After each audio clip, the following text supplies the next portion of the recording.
Salut, j'espère que vous allez bien. Je vous retrouve pour une nouvelle vidéo. Et dans cette vidéo, on va parler de mes incontournables, de mes recettes incontournables. Mais attention, pas n'importe quel incontournable. On va parler des recettes de printemps et plus précisément des desserts de printemps. Je suis sûre que vous avez tous des desserts préférés que vous faites chaque année quand c'est la bonne saison. Par exemple, une tarte aux fraises, c'est la saison des fraises, il faut absolument faire une tarte aux fraises. On ne peut pas passer le printemps sans faire une bonne tarte aux fraises. Et ben moi aussi, j'ai mes recettes incontournables du printemps, des recettes que j'aime bien faire à partir du mois d'avril quand le printemps arrive et que les fruits et légumes de saison changent. Dites-moi d'ailleurs dans les commentaires quel est votre ou quels sont vos desserts préférés de printemps. Dites-le moi tout de suite là comme ça avant même de regarder la vidéo. Qu'est-ce que vous aimez faire chaque printemps? Quels sont vos desserts préférés en cette saison qui est sur le point de finir étant donné qu'il fait très chaud. Je sais, j'aurais dû faire cette vidéo il y a bien longtemps, mais vaut mieux tard que jamais comme on dit. Dans cette vidéo, je vais vous montrer quels sont moi mes 3 desserts de printemps préférés, les desserts que je fais chaque année entre avril et juin, parce que c'est trop bon et puis c'est comme ça. Voilà. Allez, c'est parti, mes 3 desserts incontournables de printemps. Pour cette première recette, vous l'avez sûrement deviné parce que je l'ai dit juste avant, c'est l'incontournable, la grande classique tarte aux fraises avec la crème pâtissière. Donc là, pour cette recette, je ne me suis pas basée sur une recette de Thermomix, mais sur plusieurs. C'est-à-dire que j'ai fait la pâte maison. J'ai fait la recette de la crème pâtissière avec le mode sauce du TM6 et ensuite j'ai monté la tarte. Voilà. Donc comme d'habitude, vous aurez tous les liens des recettes de toute façon dans les commentaires. Donc, une bonne pâte maison. Très rapide, très facile à faire.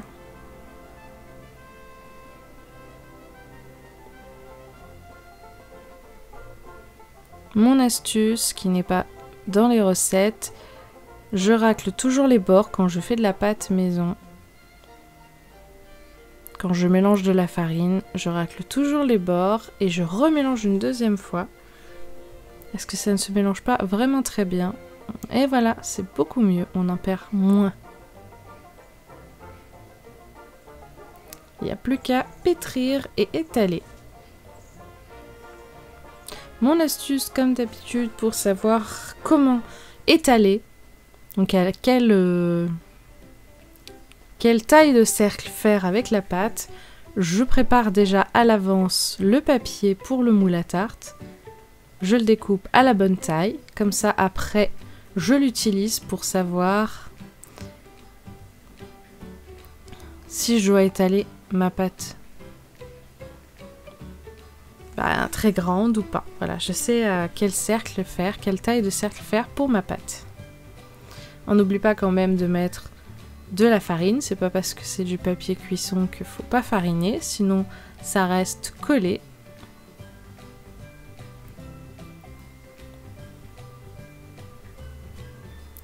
J'étale bien la farine, j'en profite pour fariner en même temps la boule, sinon c'est pareil, elle reste collée au rouleau.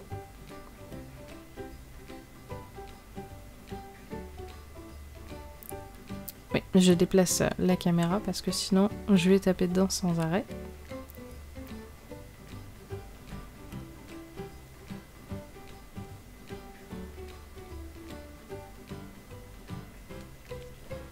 J'en avais déjà parlé dans une précédente vidéo, mais il y a des moments où je fais de la pâte maison, des moments où j'ai beaucoup trop mal dans mes mains, dans mes doigts, dans mes poignets, donc j'en fais plus. Je l'achète parce que j'ai beaucoup trop mal et j'ai pas envie de me forcer simplement parce que c'est meilleur pour la santé une pâte maison. Si j'y arrive pas et que j'ai trop mal, voilà, j'ai plus envie de la faire. Donc il y a des moments où je la ferai maison, il y a des moments où vous verrez des pâtes toutes prêtes. Voilà, ça dépendra juste de quelle période on est. Est-ce qu'en ce moment ça va ou pas?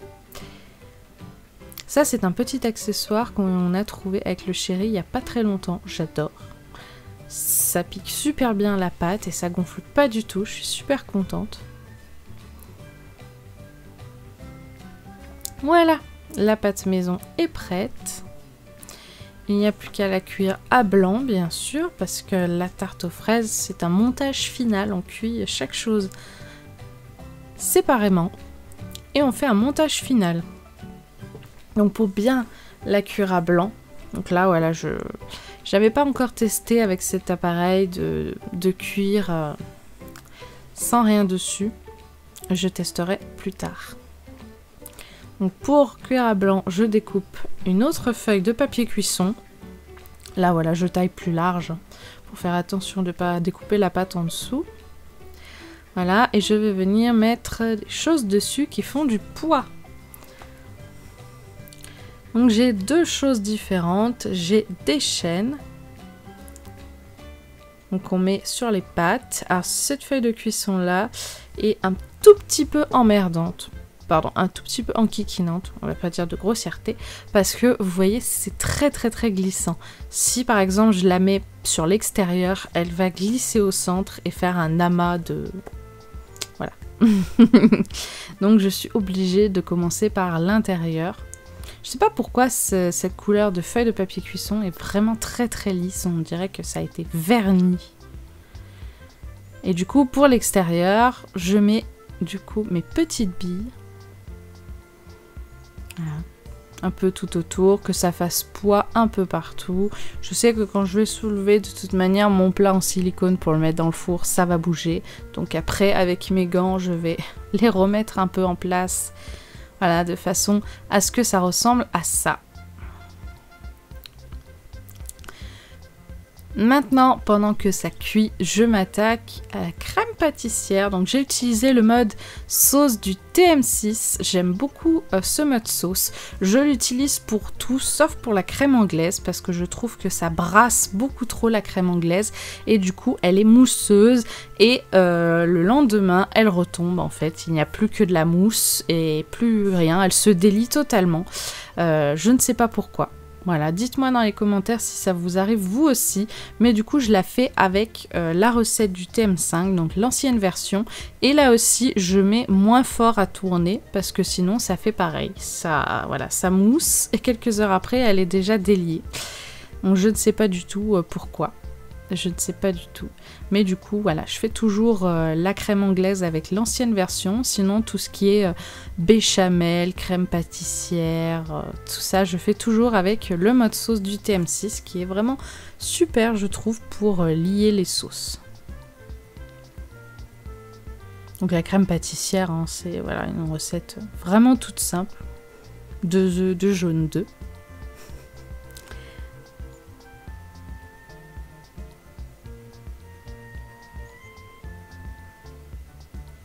Et pour moi, la tarte aux fraises, comme ça, cette recette précisément de tarte aux fraises, c'est pour moi un incontournable du printemps. Je la fais chaque année et même plusieurs fois dans l'année. Plusieurs fois dans la saison. Parce que les fraises, j'en achète qu'au printemps. Hein. Ça coûte assez cher. Comme ça, en dehors. Et puis, elles n'ont pas vraiment de goût. Donc, ça sert à rien de les acheter hors saison. Je fais plusieurs fois au printemps cette recette. On peut la faire en version tarte ou en version tartelette. Les deux se font. Maintenant que c'est tout prêt, eh bien, il n'y a plus qu'à laisser refroidir. Très important de tout laisser refroidir avant le montage final.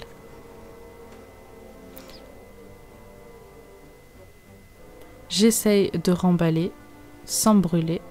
S'il n'y a pas de truc chaud dessus qui la tient au chaud, ça refroidira bien plus vite. Mon astuce pour remettre les billes, je plie 3 côtés. Hop, j'attrape. Enfin, j'essaye. Ça me glisse des mains. J'approche tout doucement et je renverse dedans. Et voilà, maintenant on va laisser tout ça refroidir entièrement.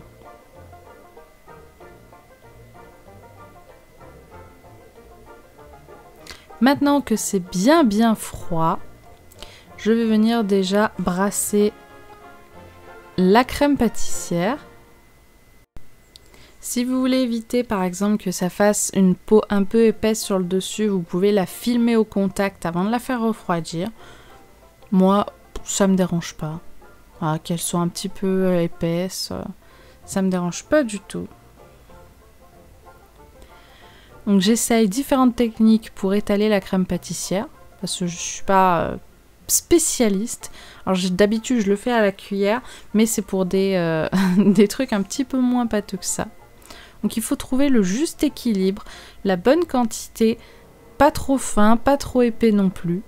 Donc je l'ai fait en plusieurs fois pour être sûr d'avoir la bonne quantité. Donc j'ai pas tout passé à 100%, ça en aurait fait un peu trop. Mais ne vous en faites pas, le reste a été mangé, il n'y a aucun souci. Donc on étale une bonne couche de crème pâtissière comme fond de tarte. Et pour moi, c'est vraiment cette recette, l'incontournable de la tarte aux fraises. Ensuite, je viens venir couper les fraises, donc en lamelles, et pas juste en deux, que je vais venir placer sur la crème pâtissière. Je fais plusieurs lamelles, suivant la grosseur de la fraise, je les étale.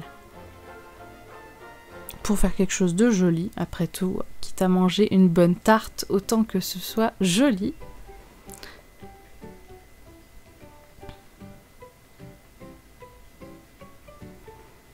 Là aussi, voilà, il y en a eu un paquet de 500 grammes, c'était un peu trop.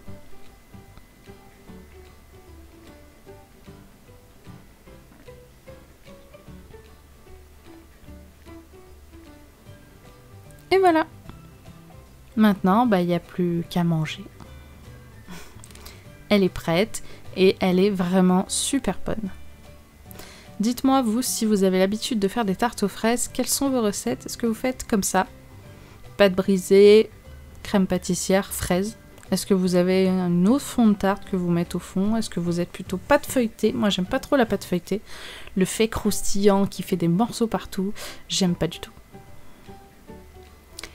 Une autre recette incontournable du printemps, et là c'est plus la fin du printemps, vous l'avez vu sur la miniature, il s'agit bien sûr du clafoutis à la cerise. Alors là, malheureusement, au moment où j'ai fait cette vidéo, les cerises n'étaient pas encore mûres sur le cerisier. Donc je n'ai pas pu en ramasser, j'ai utilisé du coup celle de l'année dernière. Voilà, donc ce sont je vais y arriver, des cerises ramassées sur le jardin, voilà, de quelqu'un de ma belle famille. Donc voilà, elles n'ont pas été achetées, je les ai ramassées moi-même d'ailleurs. Et du coup, comme ça, ma réserve de l'année dernière est vraiment finie. Alors je sais qu'au moment où vous regardez cette vidéo, il fait extrêmement chaud, on a l'impression d'être en plein été. Mais croyez-moi, quand j'ai tourné cette recette-là, il y a bien plus d'un mois, il faisait très froid. Voilà, c'était le mois de mai et il faisait vraiment très froid. Parce qu'il venait d'arrêter les chauffages chez nous et comme par hasard, il a recommencé à faire froid. Donc ne vous inquiétez pas, ne vous dites pas mais elle est complètement folle cette fille d'avoir un gilet. Non, non, c'est tout à fait normal. Alors le clafoutis, il y a pas mal de variantes. Moi c'est quelque chose que j'aime beaucoup, le clafoutis. Le grand classique bien sûr c'est celui-là, le clafoutis à la cerise que je fais toujours au moins une fois chaque printemps. Mais il y a aussi le clafoutis aux fruits rouges que j'aime beaucoup et que je fais plus l'été du coup. C'est les fruits rouges, framboises, mûres, tout ça, c'est plus l'été. Et clafoutis aux myrtilles que j'ai vu en recette sur cookiedoo.fr et que je n'ai pas encore testé mais qui me donne vraiment très envie. Je pense que cet été ça va être surtout myrtilles chez moi parce que j'ai vraiment j'adore les fruits rouges, les framboises sont mes fruits préférés, mais j'adore les myrtilles, les framboises, les mûres. Les fraises aussi, mais bon, c'est plus le printemps et la saison dure vraiment pas très longtemps. Mais voilà, tout ça, c'est vraiment des fruits que j'adore. Et qui sont vraiment super. Après, pour varier un petit peu, essayer de changer un petit peu, je Après, on peut essayer par exemple de mettre du lait végétal. Voilà, je mets du vrai lait, mais pour être plus digeste, on peut essayer de mettre du lait végétal, voir ce que ça donne. Ça peut être une variante.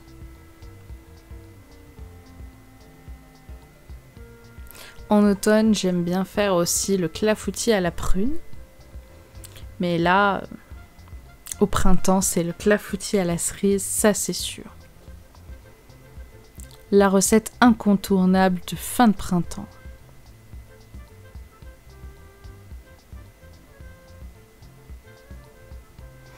Là, ça ressemble à un flan, c'est bien gonflé, bien...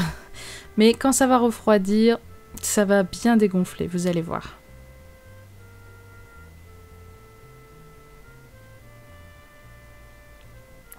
Là aussi, je me suis vraiment régalée. Attention, si comme moi, vous avez des problèmes pour digérer, que vous avez des problèmes intestinaux, la cerise est un des fruits un petit peu dur à digérer, un petit peu dur à supporter. Voilà, donc allez-y avec modération, bien sûr. Pour cette dernière recette, entre les fraises et le clafoutis aux cerises, il y a toujours de la rhubarbe à chaque printemps. Depuis déjà 3 ans, c'est la 3e année de suite, peut-être la 4e, que je fais de la rhubarbe. Alors, il y en a plusieurs, vous avez vu dans une précédente vidéo, vous avez vu le clafoutis à la rhubarbe. Il y a aussi voilà, la tarte à la rhubarbe que j'aime beaucoup faire, ça dépend l'une ou l'autre. Une année, j'ai testé le cake à la rhubarbe, mais malheureusement, les cakes et moi, les cakes sucrés et moi, on n'est pas copains. Voilà. J'ai beaucoup de mal avec les cakes, par exemple même les cakes aux pommes, etc. Parce que les fruits tombent au fond du plat. Et quand je démoule, tous les fruits restent collés au fond du plat. Voilà. C'est un problème chez moi. J'ai beaucoup de mal avec les cakes. Du coup, je suis fâchée. Je fais de temps en temps des cakes salés et ça va bien. Mais les cakes sucrés, non, je suis fâchée. Donc là... Vous avez vu que pour la tarte aux fraises, j'ai fait une pâte maison, mais je l'ai bien tournée il y a au moins 1 mois et demi. Et là, en ce moment, ça va pas trop, j'ai très mal dans mes mains. Donc, j'ai prévu et j'ai acheté une pâte toute prête. Et bien sûr, je l'ai installée sur le plat en oubliant de piquer. Voilà, j'ai un peu de mal parfois à penser à cet accessoire, même s'il est vraiment super. J'adore. Si ça vous intéresse, un appareil comme ça, vous allez dans n'importe quel truc, style Jiffy, voilà, et vous allez en trouver, il n'y a pas de problème. Donc je pique toujours 2 fois, de façon à ce qu'il y ait bien des pics partout, j'appuie un peu, et pour une fois, je vais essayer, donc parce que là il faut la cuire à blanc 10 minutes, vu que c'est une sauce à base de crème. Si on ne cuit pas un peu la pâte avant, ça restera très humide et la pâte cuira pas bien, donc... On va cuire un peu 10 minutes à blanc. Je vais essayer de rien mettre dessus pour voir si cet appareil pique bien la pâte, assez bien pour pas qu'elle gonfle. Ça va être mon tout premier test. Allez. Pendant ce temps, je commence à préparer la partie liquide.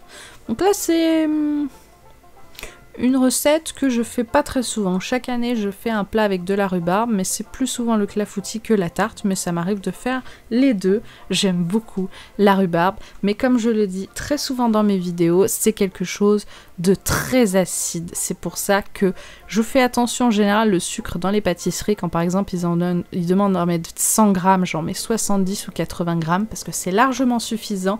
Mais pour la rhubarbe, non, je mets bien les 100 grammes qu'il faut parce que sinon c'est très acide et je supporte pas ce qui est acide. J'aime pas déjà, premièrement. Et en plus, si vous avez l'estomac fragile, ce qui est acide n'est pas recommandé du tout. Donc on fait très attention au sucre. On met bien la bonne quantité, sinon ce sera pas bon. Donc normalement c'est de la crème fraîche épaisse qu'il faut mettre, mais comme vous avez vu, j'ai mis un petit peu de crème végétale de noix de cajou, parce qu'il m'en restait un fond et je voulais vraiment alléger un peu cette tarte, qu'elle soit moins grasse. Donc j'ai mis de la crème de cajou, un petit peu de crème épaisse pour finir. Et on passe au montage. Donc on a notre pâte, vous voyez, qui est vraiment très plate. Bon, elle a peut-être fait un petit dôme, voilà. Ça fait un peu comme une assiette creuse à l'envers, quoi. Elle a un peu gonflé au milieu. Ça se voit à peine quand vous voyez les côtés, la rhubarbe qui tombe un peu. Ça se voit à peine, mais ça n'a pas gonflé, ça n'a pas fait de grosses bulles partout au milieu comme ça fait parfois. Je suis très contente. Je mets la crème à la vanille un peu partout par-dessus, que ce soit bien réparti. Et comme du coup j'ai mis de la crème de cajou qui était un peu plus liquide que de la crème fraîche épaisse, j'ai cuit plus longtemps parce que c'était encore trop cru. Le temps qu'il donnait dans la recette, c'était pas cuit, c'était pas assez cuit. Mais après, ne vous fiez pas tout le temps aux temps qui sont marqués dans les recettes. Fiez-vous plutôt à votre expérience et surtout à votre four, car tous les fours sont différents et ce sera différent chez tout le monde, le temps de cuisson. Donc fiez-vous vraiment à votre œil. Mettez un petit chronomètre, allez vérifier de temps en temps et basez-vous sur voilà, quelle tête elle doit avoir quand elle est cuite. En tout cas, ce qui est sûr, c'est que je me suis vraiment régalée. Cette tarte est super trop bonne. Pas du tout acide, vraiment bien comme il faut. Je me suis régalée. Attention, ces desserts sont caloriques, à consommer avec modération, mais faites-vous quand même plaisir, c'est le printemps, il faut bien. Et voilà, cette vidéo est terminée, j'espère qu'elle vous a plu. Comme d'habitude, vous pourrez retrouver le lien de ces 3 recettes dans la description sous la vidéo pour pouvoir les programmer et pouvoir les faire aussi. Si vous n'avez pas Thermomix, que vous n'êtes pas abonné à cookiedoo.fr, vous aurez quand même accès aux ingrédients des recettes pour vous donner un ordre d'idée, voilà, des quantités. Mais c'est tout, vous n'aurez pas accès aux détails des recettes. Je vous dis à très bientôt pour une autre vidéo, je vous retrouve en commentaire. Bisous à tous, prenez soin de vous et surtout cuisinez bien. Bye bye!